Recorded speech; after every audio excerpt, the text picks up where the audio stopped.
What's up guys and welcome. You're watching Fazi Fitness. So let's start this video with Samson Dauda, as the former Arnold Classic champion returns back to the gym after taking a much needed break from training, from diet and everything.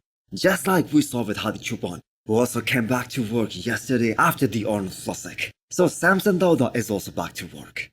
So his back right here is looking really impressive. So people say that Samson's back is still his weakest area. But if we compare the progress of his back over the last couple of years, he made some significant changes and some very good improvements. And that is why it was really appreciated by the judges at the Arnold Ohio and at the Arnold UK as well. Now if you guys ask me, in my opinion, I think Samson's conditioning might be his biggest weakness. Just take another look at his package at this past Arnold Classic UK. That was undoubtedly the best of his career so far. And the reason he was able to come in with more detail and with kind of a thinner skin, especially in comparison to his previous shows, was because he suffered really hard for this one. He stopped worrying about his weight on the stage. So he was a few pounds lighter compared to the Arnold Ohio. And he was a little bit smaller than what we are used to seeing him in the recent times. But that overall combination of height, symmetry and the flow was extremely impressive. While Hadi Choopan wasn't as good in UK as he was in Ohio,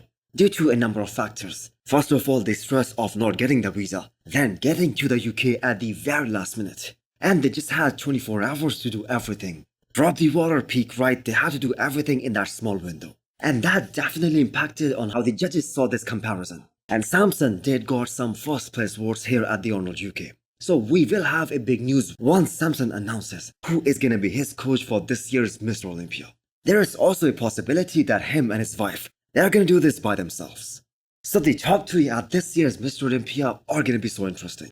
Because we have Nick Walker coming back. We have Big Romy coming back. And this rematch between Samson Dauda and Nick Walker, that is what the fans have been looking for a long time now. Because the last time these two guys competed against each other, that was at the Arnold Classic. And they were supposed to have this rematch at the Olympia in 2023. Because Samson came out ahead at the Arnold Classic. And a lot of people disagreed with that. Brett Willken's off-season physique update is up next.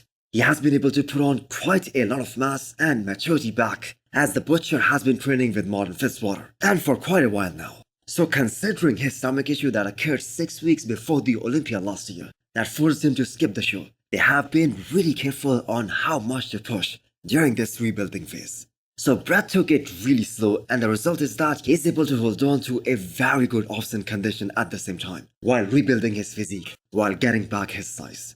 So here is another guy who will soon be starting his prep to get his Olympia qualification, and hoping to get to the Olympia stage for the very first time. Yes, this is gonna be his Olympia debut, because even though he was qualified for the Olympia last year, but because of that stomach issue, he was unable to compete. And this is the reason why this year's Mr. Olympia is gonna be so much more exciting. Because there are some guys, like Brett Willken, who aren't the biggest guys out there, but their ability to come in shredded and peel to the bone, that is just next level. And that puts all these guys in the category of a wild card.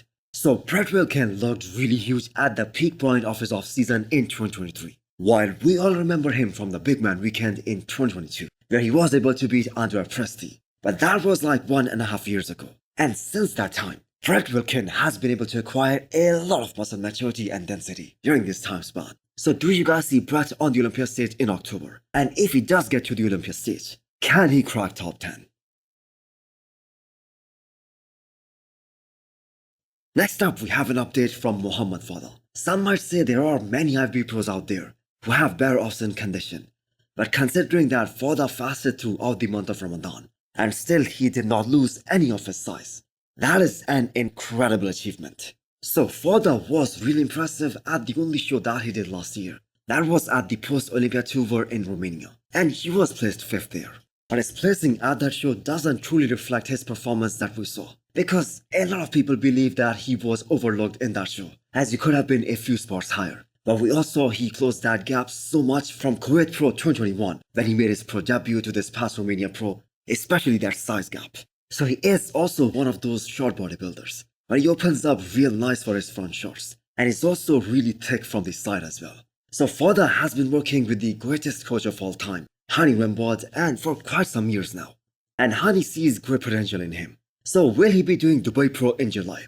Well, as of right now, we do not know. But there is a very high likelihood of that happening because it's happening in Dubai, and Foda trains in Dubai for the better part of the year. But we all know with Andrew Jackson there, who is a top 5 Olympian, the chances of Foda winning that show, they are almost zero. So he have to pick another show. He needs to have a backup plan as well.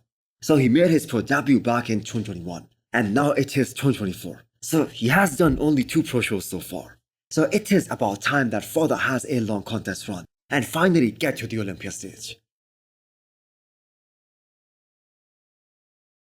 It is so rare that we see the former 212 Mr. Olympia champion, Shaun Clarida, working out in a tank top. Normally he is all covered up throughout the year, but here is a little sneak peek of how he is looking right now in the off-season, and what his current shape is like. So his skin is looking great, and it always does.